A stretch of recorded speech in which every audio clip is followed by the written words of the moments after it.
am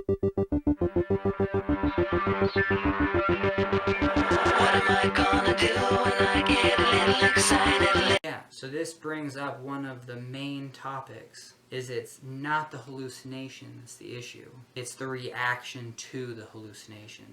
I can't stress that enough. If I could teach myself from 10 years ago, 14 years ago, having my first episode, is what could I tell myself then? It's that, yeah, great, people have hallucinations, but it's not the hallucination that's the issue. It's the reaction to the hallucination. Now, it's not that the hallucination can't make your just skin crawl, make your hair stand on end, even give you that sense that, uh-oh, your body's on high alert and you do have a sense of paranoia. Then what do you do with it? Can you get to a place where you can be in the same location? Relating it to a bad dream, you can wake up from a bad dream, but then it might be bad enough that you don't want to go back to sleep. That's fine. Usually people have that happen and they might go read a book. So that's great. Here's how it compares. Let's say you have a bad dream and then you get scared and then you run out your house and then you run around town because you just don't want to be in your house. Because your house is associated with where you had the bad dream. You're not going back to sleep. You're not going back into your room that evening. You're not going back into your house because you're associating all these things with the bad dream. And that's 100% with psychosis, is that the second you're like, I'm having a psychosis, just like a bad dream, I'm questioning my location, I'm questioning what I'm doing, because there's nothing to wake up to. It's the same route to like actually get back to a calm state of like, oh, I'm not going to have this affect me. And that is easier said than done. So I've explained a way that it's how it's similar to a bad dream. I've explained how it takes so much effort to realize that you're in a bad dream and wake up. And I've explained that that's the same amount of effort it takes when someone gets a hallucination to not instantly run that stream of paranoia that they think that they need to wake up from something. It's equally hard. In the case of having a hallucination, it's more of a matter of realizing, hey, you're awake, and then what else do you know? What else kind of grounds you into reality that you can trust? And even if you feel like, oh shoot, I'm feeling really paranoid, everything just feels like it did in other psychoses, the end is near, blah, blah, blah. Maybe it's just a matter of not reacting. So that's what I've worked on so much over the years, having hallucinations, is the not reacting.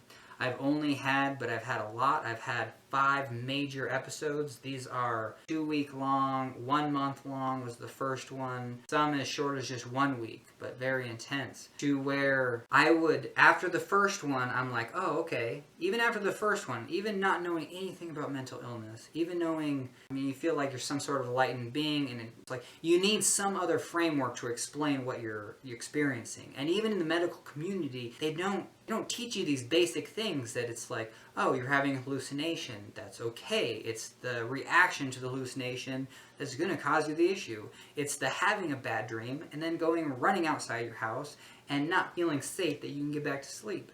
It's having a visual hallucination and being like, uh-oh, hey, maybe I need to, make sure that I'm safe. So if I'm driving in my car having visual hallucinations, or I'm at the store, I'm taking extra caution to make sure that, hey, I'm getting home safely, I'm going about my day safely, that it doesn't have to instantaneously snowball and bring on paranoia and more hallucinations that cause you to lose more sleep and get more psychotic, that puts you in the hospital. It's fine if that happens too. You have a mental illness. That's super common. Then it's just a matter of maybe knowing when you need to go to the hospital. That is very important. So the work that I kind of do with myself is self-awareness. The hallucinations and psychotic features that I've had during my first episode, I was like, oh, okay, I can count them on my hand. I had this, this, this, this. The second episode, I was just shocked because, yes, I had all the ones from the first episode, and I was like, oh, I can deal with this. But then instantly, I would get new ones that were like 10, 100 times more strong, just more outlandish. That it was just really hard for me to not feel paranoid about those hallucinations. Not to be like, oh, yeah, normal life wasn't normal. like normal life was the dream. I want to wake up from that. And it's not that.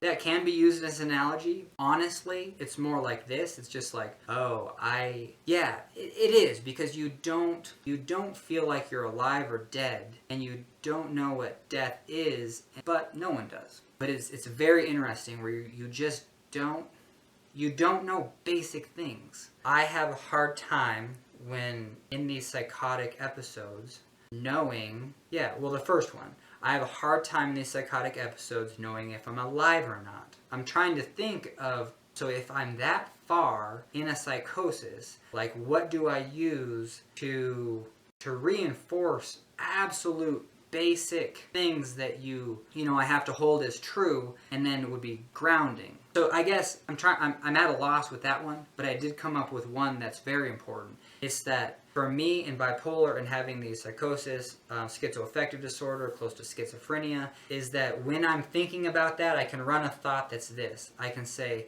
no one's thinking about me right now. And that's a weird one, but it helps. No one is thinking about me right now. And it's super helpful, even right now. I don't know why, it's very freeing that no one is thinking about me right now while I'm recording this. No one. And that's nice. Now that you're watching this video, you're thinking about me. But